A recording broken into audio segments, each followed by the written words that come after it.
Coming up on the Joe Rossano Show. People don't call the police and say, hey, we're having a great time here. Why don't you stop on by? We'll throw a burger on the grill for you. No. When the police get called, it's because somebody got stabbed, somebody got shot, some guy smacked up his girl, and it's every single day. They deal with the worst of the worst on the planet Earth.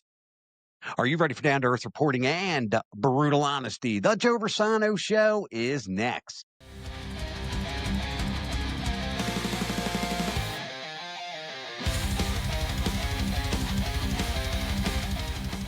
Welcome to the Joe Rossano Show. Hi, I am Joe Rossano, where our mission is lay out the issues in a down-to-earth fashion using brutal honesty.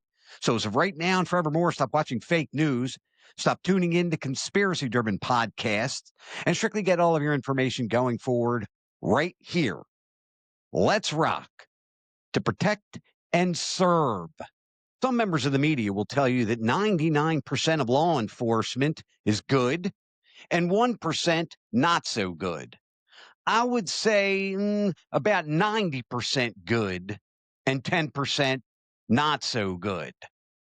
So I am going to analyze both the 10% that's not so good and the 90% that are good. So we are going to start here with the 10%. Some officers, and I do mean some officers, are very arrogant. They are very arrogant.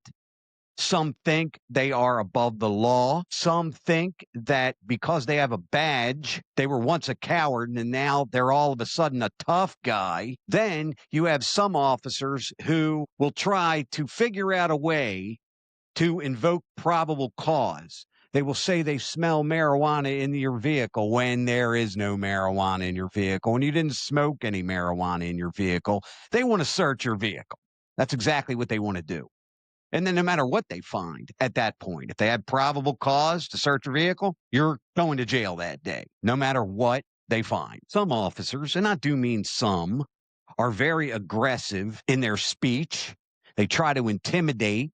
They try to coerce a confession out of people. And there is just no question about that. Now, when I talk about the 10%, I am not necessarily saying they shoot unarmed suspects, beat people with batons, that type of thing. I'm just talking about kind of the manner in which they go about the job. It's undesirable. And I grew up with a lot of police officers, played sports with a lot of police officers. I know exactly what they do. Some officers, quite frankly, they're looking for trouble. They had a bad day, so they want to give you a bad day. And it happens all the time. So, again, police officers who are watching, you know exactly what I'm talking about, or at least you know other officers who behave in less than desirable manners, because I know officers who are very good who don't like the other officers who are aggressive, who intimidate, and you know exactly what I'm talking about. I have some officers who are very corrupt, racial profiling, planting evidence, lying in court, and you know that it goes on. And I know that it goes on because I've seen it. I've witnessed it. Not necessarily any encounter I have with an officer, but just as a bystander watching. They're officers, and again, this is a true story, who dated a woman. She's dating someone else now, so the officer pulls the guy she's dating over, and that happens. Tries to write him up or put him in jail. You have some officers, and it's always going to be some, that 10%. They arrest people for absolutely no reason whatsoever. They falsify evidence. They make things up because they want to put you in handcuffs. They do surveillance that is not authorized by their superiors. Again, in some cases, because you're dating a girl that they like. It's unbelievable. Now, I am going to move to the 90%. Let me start off by saying God bless you. My family and I graciously appreciate your service. Consider this, folks. People don't call the police and say, hey, we're having a great time here. Why don't you stop on by? We'll throw a burger on the grill for you. No. When the police get called, It's because somebody got stabbed, somebody got shot, some guy smacked up his girl, and it's every single day. They deal with the worst of the worst in our society, and it's every single day. Now, you have 90% of officers who are out there saving lives. They are de-escalating situations. They are putting themselves out there to protect us. And 90% of them do a very good job with that. They are very professional. And if they don't have enough evidence to make an arrest, they don't. They don't tamper with evidence. They don't say that they smell marijuana in your vehicle when they don't. They don't take their personal lives into the job with them. If you're dating a girl they like, we'll take it up with you when they're out of uniform.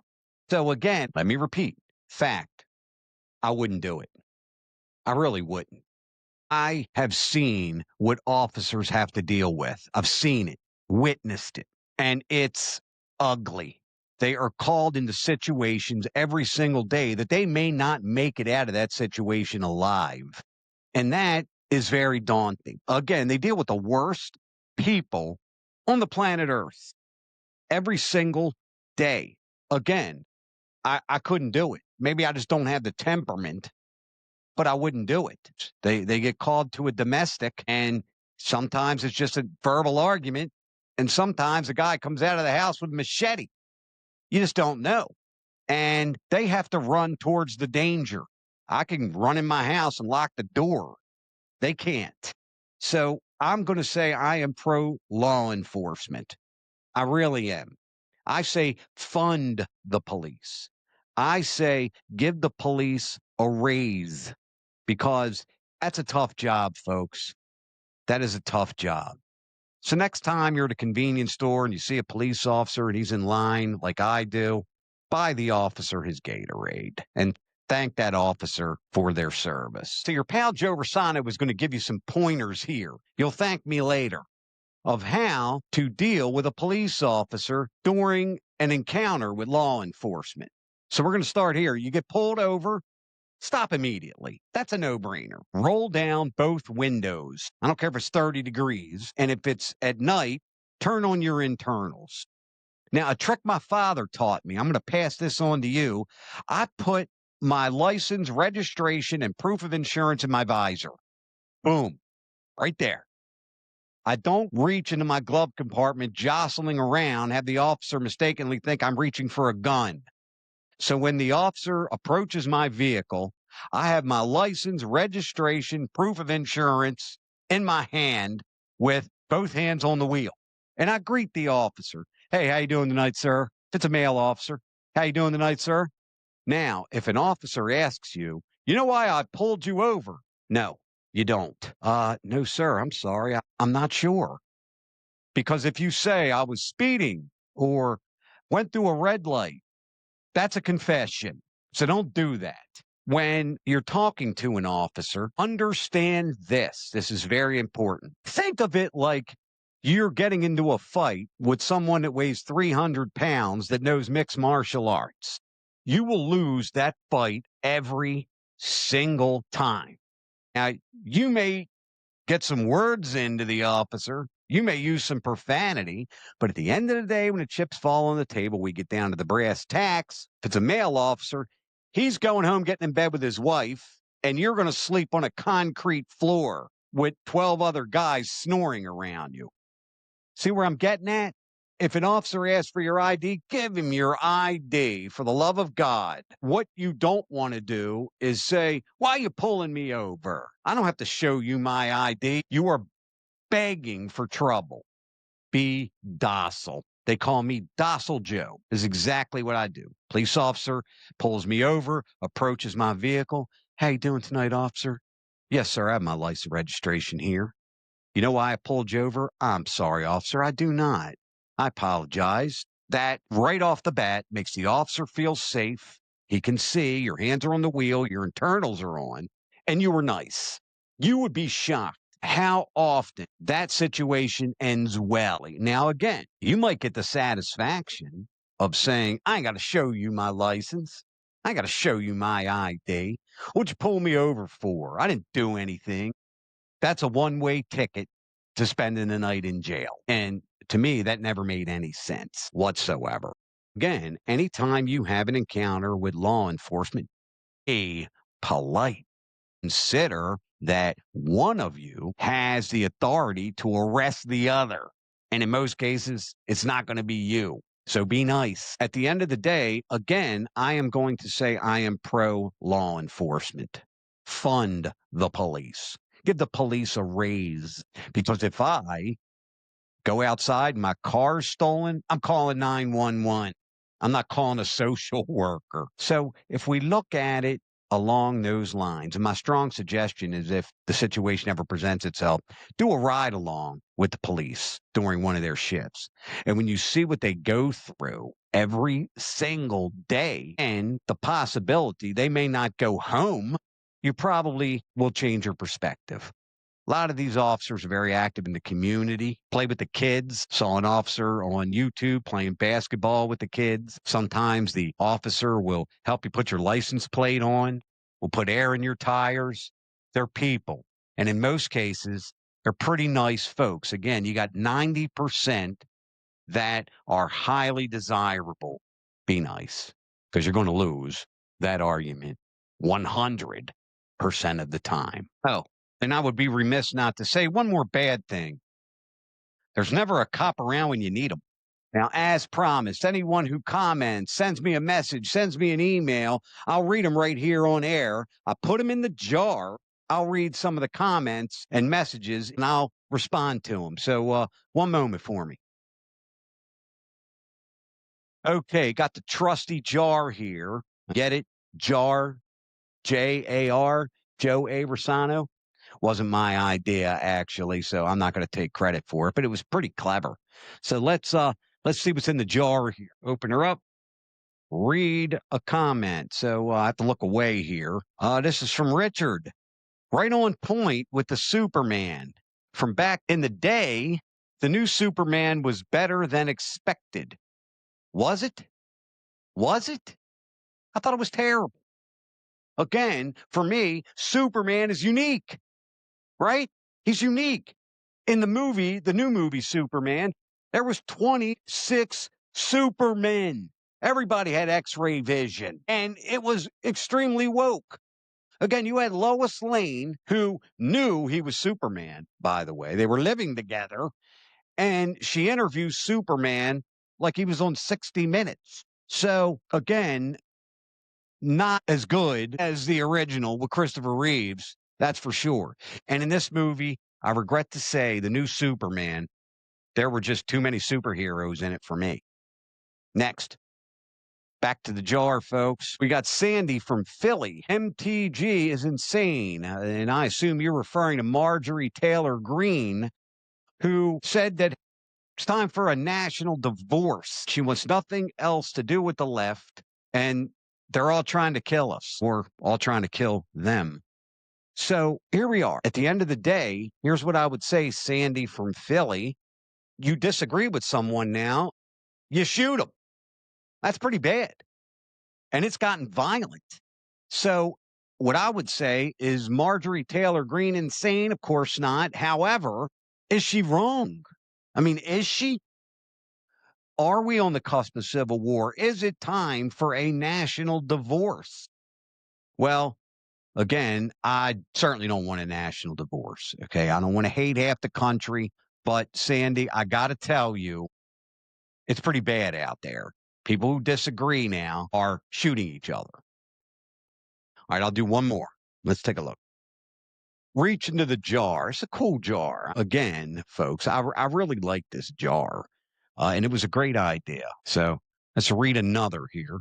From Andrew regarding my rant about no one knows who the band members are anymore. You know the singer, but you don't know who the rest of the band is. All right, so here we go. What about Wolfgang Van Halen of Mammoth? He plays most of the instruments. What becomes of the band when on tour? Well, Andrew from Maryland, by the way, You made my point for me. First of all, who's Mammoth? Never even heard of them. Again, I'm not saying no one has, but I haven't. And Wolfgang Van Halen, the son of the late Eddie Van Halen, extremely talented, by the way. We know who he is. Who's his drummer? Wolfgang Van Halen plays all the instruments on the studio version. Well, I would say on the record, on the album. But again, name the rest of the band when they tour. Who's the bassist? Who's the drummer? Who's the guitarist? You have no idea. Zero idea. Joe Rossano's rant of the day. Rant of the day. People who are fake AF. One thing your pal Joe Rossano hates, and I'm going to repeat hates, is fake people. You have people who say the worst things about each other. 10 seconds later, they're dancing with them, doing shots, taking selfies on social media. And 10 seconds ago, you said she was a disgusting fat pig. Now you're hugging her. I can't do that. I just can't do it. I have to give myself snaps. I have to give myself credit. Past few years, I have really closed my circle. I only let those in who are kind and who are real, because a lot of people aren't real. If someone says something really nasty about someone else, 99.99% of the time, if you're not around, they're saying something nasty about you. See where I'm getting at? So again, folks, I just can't stand the fake folks. I just can't do it. So far as I am concerned, I have a love language. It's making fun of people. It's ribbing people. And I'm talking about to their face. If we're together and I'm making fun of you or I'm ribbing you, hey, man, are you really going to wear those shoes tonight, bro? That is because I like you. If I don't, that generally means I don't like you. That's just me. Again, just kind of wanted to throw that tidbit out there. But you have people who say the worst stuff about each other and then act like they're their best friend. And I often say to myself, wait a second, you just said that person was the most nasty thing you've ever seen, and now you're taking a selfie with them. Wow. So I don't know which is worse, the nasty person or the person who said they were nasty taking the selfie. My suggestion, and I always like to give suggestions to the folks, is do what I did. Close your circle. Close your circle. Only let those in who are kind. Now, folks, there's an old saying in Washington, D.C. If you want a friend, get a dog. Speaking of which, where is he? Where you at, Brew Bear? Hi, boy puppy. Come here. So my suggestion, folks, is get yourself one of these. Okay? Get yourself one of these. Mwah. I love this little fella. And I got to tell you, he never says anything behind my back. He doesn't call me names. He's just always so happy when he sees me. Need a friend? Get a dog. Adopt a pet. That's what I did. He's the best. I love him to pieces. He's the best. All right, for now. We'll reposition here. We'll get you a doggy treat later. Once again, thank you for tuning into the Joe Rossano Show, where we are down to earth. We are brutally honest. Please share, like, subscribe, click the notification bell, and comment, and I will put them in the jar here and read them right here on air. Once again, God bless you, my dearest friends and fellow Americans. And one more thing, adopt a pet. And we will see you next time. Thank you for watching. Don't forget to subscribe and click the notification bell for all the latest episodes of The Joe Rossano Show.